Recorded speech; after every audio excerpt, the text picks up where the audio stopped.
அடுத்த 4வது என்ன சொல்றாருன்னு கொக்கோ கோலா குளிர்பான தொழிற்சாலையை மூடுவேன்கிறார். பீஸா பர்க்கறது கோ குடிக்கிறது உனக்கு நாகரிகம்னா நான் என்ன பண்ண முடியும்?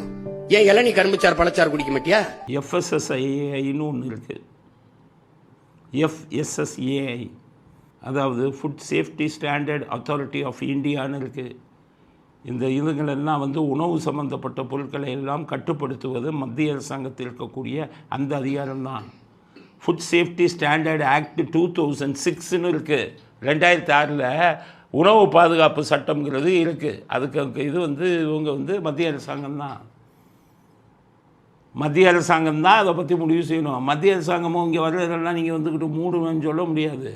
ஒரு தடவை அவனை தொழிற்சாலை தடுப்பு நான் கொடுத்துட்டீங்கல்ல, அந்த அனுமதியை நீங்கள் ரத்து செய்யணும்னா அந்த குறிப்பிட்ட குளிர்பானம் மக்களின் ஹெல்த்துக்கு, மக்களின் உடலுக்கு ஆபத்து விளைவிக்கக்கூடிய சத்து இது இருக்குதுன்னு நீங்கள் நிரூபிக்கணும்.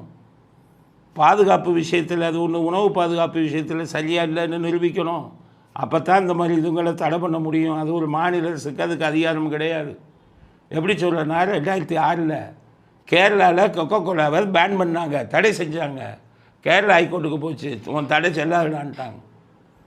உங்கள் இஷ்டத்துக்கு தடை பண்ண முடியாது. குவாலிட்டி அதனுடைய தரத்தில் ஏதாச்சும் தப்பு இருக்கணும், அப்போ தான் நீங்கள் இதை பண்ண முடியும். அதனால் அடுத்த வாக்குறுதியும் டமால், அதையும் ஒரு வழக்கறிஞர் வச்சு இது பண்ணி இதெல்லாம் கேட்டுட்டு பண்ணியிருக்கலாம். எல்லாமே சட்டப்படி முடியாத, அதை புரிஞ்சுக்கங்க அப்படிங்கிறது அடுத்த வாக்குறுதியை பற்றி, நம்முடைய சீமானின் வாக்குறுதியை பற்றி நம்ம கருத்து.